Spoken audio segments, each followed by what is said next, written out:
আসসালামু আলাইকুম। আমাদের সামনেই ঢাকার ভার্সিটির ভর্তি পরীক্ষা।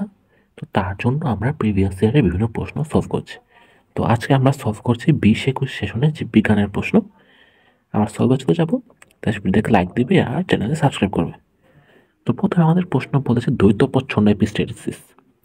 দ্বৈত প্রচ্ছন্ন এপিস্টেসিস মেন্ডেলের দ্বিতীয় সূত্রের একটা ব্যতিক্রম। দ্বিতীয় সূত্রের একটা ব্যতিক্রম হলো এই দ্বৈত প্রচ্ছন্ন এপিস্টেসিস, আর এটা হলো 9:7।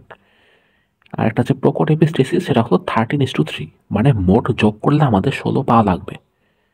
এর মধ্যে প্রচ্ছন্ন আমরা দেখতেই পাচ্ছি যে বড়টাও মোটামুটি বড়, ছোটটাও মোটামুটি বড়, মানে কাছাকাছি, মানে প্রচ্ছন্ন। প্রকটে যেটা বড়টাও বেশি বড়, ছোটটাও বেশি ছোট। এই প্রকট এপিস্টেসিস আমরা পাই 13:3, আর দ্বৈত প্রচ্ছন্ন এপিস্টেসিস আমরা পাই 9:7। দুইটা মোটামুটি কাছাকাছি। বড়টাও খুব একটা বড় না, ছোটটাও খুব একটা ছোট না। তাই এটা প্রচ্ছন্ন আমরা এভাবে মনে রাখতে পারি।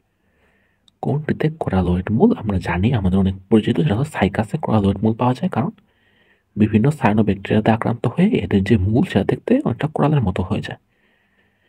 পতঙ্গের সম্পূর্ণ রূপান্তরের যে ধাপগুলো আমরা দেখি সেটা হলো ডিম, লার্ভা, পিউপা, ইমাগো। ইমাগো বা পূর্ণাঙ্গ প্রাণী। সম্পূর্ণ রূপান্তরের ধাপও বেশি, বুঝতেই পারছো যে সম্পূর্ণ রূপান্তর হচ্ছে। আর অসম্পূর্ণ রূপান্তরের ধাপও কম, সেটা হলো ডিম, নিম আর পূর্ণাঙ্গ প্রাণী। ধাপ কম, সম্পূর্ণ রূপান্তরের ধাপ বেশি, আমরা এভাবে মনে রাখতে পারি।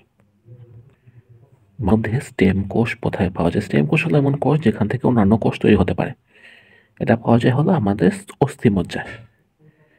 অস্থিমজ্জা হলো আমাদের হাড়ের মধ্যে যে লাল লাল থাকে, তোমরা যদি মুরগি খেয়ে থাকো, মুরগিতে দেখতে পারো এরকম অস্থিমজ্জা থাকে, এরকম আমাদেরও থাকে।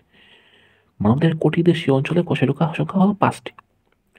গ্রীবাদেশীয় 7টি, বক্ষদেশীয় 12টি, কোষেরুকায় 5টি থাকে। চ্যাপ্টা কৃমির বৈজ্ঞানিক নাম আমরা জানি, চ্যাপ্টা কৃমি হলো ফেসিওলা হেপাটিকা, যেটা আমরা প্লাটি হেলমিনথেসে পাই। এছাড়া লোয়া লোয়া হলো চোখ কৃমি। গোল কৃমি হলো এসকারিস লাম্ব্রিকয়েডিস। মেন্টল। মেন্টল একটা মলাস্কা পরের প্রাণীর বৈশিষ্ট্য। মলাস্কা প্রাণী যেমন শামুক, এতে একটা পাতলা আবরণ থাকে। শামুকের তো একটা শক্ত আবরণ থাকেই, তার নিচে একটা পাতলা আবরণ থাকে, যেখান থেকেই এই বড় যে শেলটা, শক্ত শেলটা, সেটা তৈরি হয়। তাই পাতলা যে আবরণটা, সেটাকে আমরা মেন্টল বলি। সেখান থেকে এই যে শেল, সেটা তৈরি হয়। কোন ব্যাকটেরিয়া একটি মাত্র ফ্লাজেলা থাকে? আমাদের খুবই পরিচিত একটা ব্যাকটেরিয়া, সেটা হলো ভিব্রিও কোলেরি।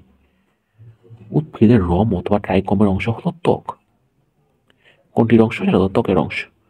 কোন কোডটি কোনো অ্যামাইনো অ্যাসিড নির্দেশ করে না? যেগুলো কিনা স্টপ কোডন, সেগুলো কোনো অ্যামাইনো অ্যাসিডকে কোড করে না, অর্থাৎ অ্যামাইনো অ্যাসিডকে নির্দেশ করে না।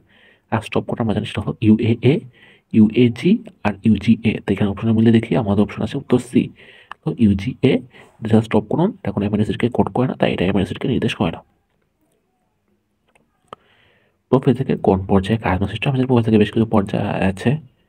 Leptotene, zygotene, pachytene, diplotene, diakinesis. তার মধ্যে কাজমা সৃষ্টি হয় 3 নাম্বারে গিয়ে। 2 নাম্বার হলো জাইগোটিন, সেখানে বাইভ্যালেন্ট তৈরি হয়, সিনেপসিস হয়। আর 3 নাম্বার যে ধাপ পেকাইটিন, সেখানে গিয়ে কাজমা তৈরি হয়। মানবদেহ রক্তে প্লাজমার স্বাভাবিক পিস হলো হালকা ক্ষারীয়, মৃদু ক্ষারীয়, সেটা হলো 7.35 থেকে 7.45। আমরা গোল করলে পাই 7.4।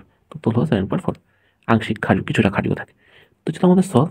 তো যেমন ভিডিওতে বসে থেকে লাইক দিবে, চ্যানেল সাবস্ক্রাইব করবে, কমেন্টে প্রশ্ন জানাবে। সেটা তোমাদের প্রিভিয়াস ইয়ারের বিভিন্ন প্রশ্ন সলভ দেখে নিতে পারো এই প্লেলিস্ট থেকে। আমরা আরও প্রশ্ন সলভ করেছি, আমাদের দেখবে কিছু প্রশ্ন কিন্তু কমন থাকে, যা প্রিভিয়াস ইয়ার এসেছে, বুঝতে পারছো সেগুলো বেশি ইম্পর্টেন্ট। আমাদের ফেসবুক পেজটা ফলো করে রাখবে, তাহলে ফেসবুক পেজে আমাদের সব ভিডিও পেয়ে যাবে। তো this is today as an